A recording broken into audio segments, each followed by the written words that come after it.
Good morning, everybody, and welcome to Reata Horsemanship. I'm Luke Brown, and I'm excited to be with you here today on Training Tip Tuesday. Not sure if I'll get a training tip in on or not today, but it's Tuesday, and we're up in the Colorado Rockies. If you can see behind me, here's the herd. Here's the herd we're going to be bringing down today. What a beautiful bunch of sheep that has been grazing up here for 3 months in the Colorado Rockies, and we're down at the lowest camp right now. As you can see, a lot of the trees are turning color. What a beautiful morning. We've got about 800 ewes or so in this bunch, and then plus their lambs. There's well over 2,000 sheep here in this bunch. And this morning what I've been doing is, after catching and saddling all the mules and horses, including Eddie, that we're going to be giving away, I walked through all these sheep and counted the blacks. As if you can see behind me, there's a black sheep that's kind of close to me. She has some white on her face. And we have 23 of those blacks in this bunch. Now she looked our way, she's looking this way. So blacks are how we count sheep up here in the Colorado Rockies. We, every morning, we count the blacks when they're still bedded up, when the sheep are still on the bed ground and they're not moving yet, not going to graze. I walk through them, and I'll walk through them just a little bit right now and show you they kind of disperse around me, and I just take one side, like I take my right side, and I look up, and as I'm walking through them, I'll start to count the blacks. And if I can count 23 blacks, then I'm pretty sure that all of the sheep are here. So Rambouillet sheep are very interesting in color, but one in about every 100 sheep turns out black.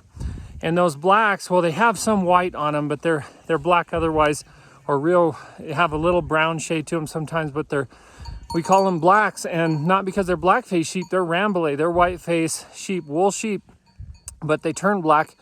And so I'll count all the blacks, and because there's about one in every 100, more or less, however many it turns out to be. Sometimes it's 1 in 80, sometimes it's 1 in 120.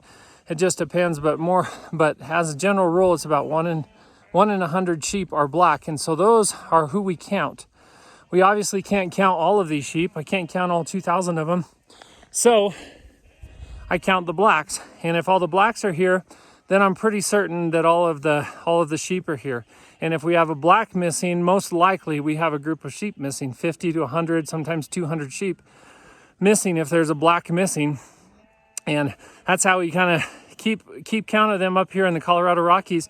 Now we have a herder that herds them 24/7 all summer long. So he's up here by himself with a herd dog and some guard dogs, a rifle, a horse, and we come up every week to move the camp to a different location, see how he's doing, and give him groceries and bring salt for the sheep. And if you've seen in another video, I showed how I pour the salt out, and the sheep come every night. We pour about 50 pounds of salt, and the sheep eat that salt, and it keeps them nice and healthy. They need that salt for their vitamins and minerals.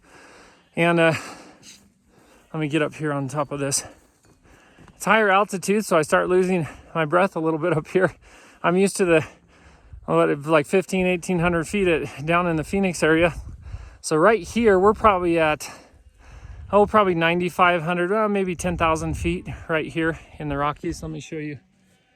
If you can see way down there, there's Lemon Reservoir. And that's where we're going to be going today. We're going to be going past that reservoir, past Lemon Reservoir, and down below, probably about 10 miles north of Bayfield. Then the day after that, we're going to go down to Bayfield. The day after that, we're going down to Reata Ranch.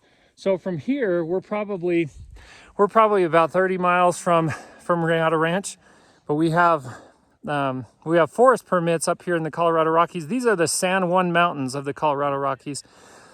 And we have forest permits up here where we can graze our sheep. We pay the Forest Service to be able to use this land and graze the sheep during the summer. So it's vital that we have this land to be able to graze so it's affordable to raise these sheep. And what a beautiful place we have to live and to work up here at Reata Ranch. I'm just so thankful to be here. And let me show you down below. There's some horses. I don't know if you can see them or not. The camp is down there in the trees. The horses are down. The horses and mules are down there. In about 10 minutes, we're going to be packing up. It'll take us probably an hour and a half or so to pack everything up, and we'll start moving the sheep and bring the camp down as well on on the mules and horses. And I'm going to be riding Eddie, and I'm ponying all the mules and horses. I'm ponying the mule train down the mountain with the camp on those mules and horses, and riding Eddie. So Eddie's doing really well. I'm having a lot of fun with him up here. His first time being ridden up here in the mountains, and I couldn't be happier with how well he's coming. Hope you guys have a wonderful day. Until next time, be thankful, live with purpose, live with passion, and as always, stay safe in the saddle.